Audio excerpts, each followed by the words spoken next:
Hi guys सर्वने जय स्वामीनारायण। तो 7 વાગી ગયા છે ને ઘરમાં દીવાબત્તી ચાલુ થઈ ગઈ છે, તમે જોઈ શકો છો।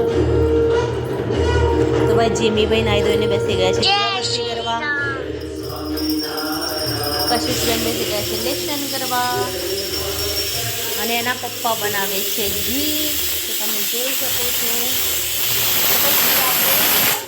હંમેશા ઘરે જ બનાવીએ છીએ, तो हजू हलावा चालू है। तो आ बाजू में की दीदी से खीचड़ी और भाई मैं तैयारी कर दी है सेव बनावानी। तो अपने सेव कभी रीते बनाए से आगला ब्लॉग में मैं बताव्યું છે। तो आज फरी थी આપણે સેવ બનાવવા બેસી ગયા છે। ગાય સુધી આ બધી કરીને ઊભું થઈ ગયો છું ને હવે મમ્મી સેવ બનાવે છે, ચાલુ કરે છે હવે, અને ઘી પણ બનમાં આવી ગયું છે, તમને બતાવી દઉં।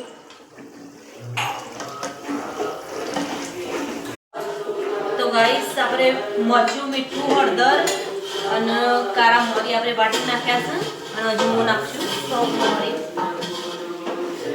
તો ભાઈ આપણે હંમેશા સેવ ઘરે જ બનાવીએ છીએ છોકરો નાસ્તા માટે। લોટ પણ બહારથી નથી લાવતા, આપણે આપણી ઘંટીમાં જ બનાવીએ છીએ। ચણા તો મતલબ સોસાયટીમાંથી જ આવું છે, તેને આપણે સૂકવીને લીદાર ઘરે બનાવીને લોટ પણ ઘરે બનાવીએ છીએ।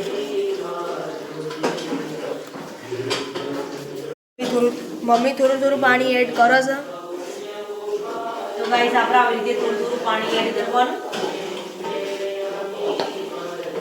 ઘી થઈ ગયું સાથે ઘી થઈ ગયું, ઘી બની રેડી થઈ ગયું છે, કમ્પ્લીટ થઈ ગયું કમ્પ્લીટ થઈ ગયું છે। બંધ કરી દો ને હવે જે બી ઘી રેડી થઈ ગયું છે અહીંયા બતાવી દઈએ। જો ભાઈ આપણે ઘી છે ને ઘરે જ બનાવીએ છીએ, બહારથી લાવતા નથી।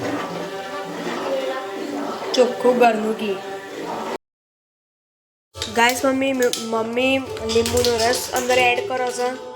તો ભાઈ આપણે એમાં લીંબુનો રસ એડ કરી અને આને છે ને 10 મિનિટ ઢાંકીને મૂકી દઈશું। તો ગાઈસ જોઈ શકો છો ભાઈ આપણા ઘરે ઘી બને સુખરી ના બને એવું તો હોય જ ના શકે, અને મયુરની તો ફેવરેટ છે, તો તમે જોઈ શકો છો। અને આપણે તેલ પણ ચડાવી દીધું છે ચોખ્ખા ઘીની અને આપણો લોટ પણ રેડી થઈ ગયો છે। તો ભાઈ થોડીક જ વારમાં પારવાની તૈયારી કરી દઈએ। તો આપણે કેવી રીતે પારે છે પહેલાં બ્લોકમાં તો બતાવ્યું છે અને ફરીથી આપણે બતાવી દઈએ। તો ગાઈસ આ સુખડી છે ને અંદર કૂચા હોય ને એકદમ તો મસ્ત માવા જેવી થાય છે, નહીં મયુર?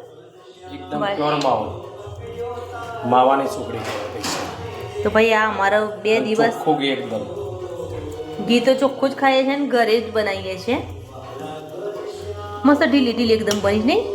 બહુ જાડા પીસ પરી તો રાખ પટલા કરો, નરમ બને એકદમ સોફ્ટ। મોઢામાં પાણી આવી ગયું લાગે।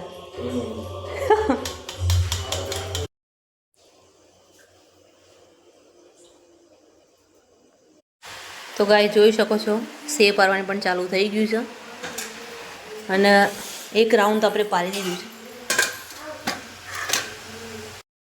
તો ગાઈસ ફાઇનલી આપણે સેવ કરીને ખતમ થઈ ગઈ, મતલબ બસ એક જ વાર થશે, એક વાર થશે જ મશીનમાં સર। તો ભાઈ જોઈ શકો છો આપણે સેવ જીમી ભાઈ ખાવાની તૈયાર કરી દીધી છે। ભાઈ ચાલુ તો થઈ જ ગયા છે। તો ભાઈ હજી આપણે જમવાનું એ બાકી છે, કમસે 1 કલાક તો થઈ જ ગયો મળે, નહીં? કમ્પ્લીટ 1 કલાક ઉપર કીધું। હા તો ભાઈ 1 કલાક તો થઈ જ ગયો। તો ભાઈ આપણે જમવાનું બાકી છે, તો આપણે જમવામાં બનાવીશું ખીચડી અને અડદની દાળ અને વાસણના ભાઈ થઈ ગયા છે ઢગલા। તો હવે મળશું બીજા બ્લોકમાં।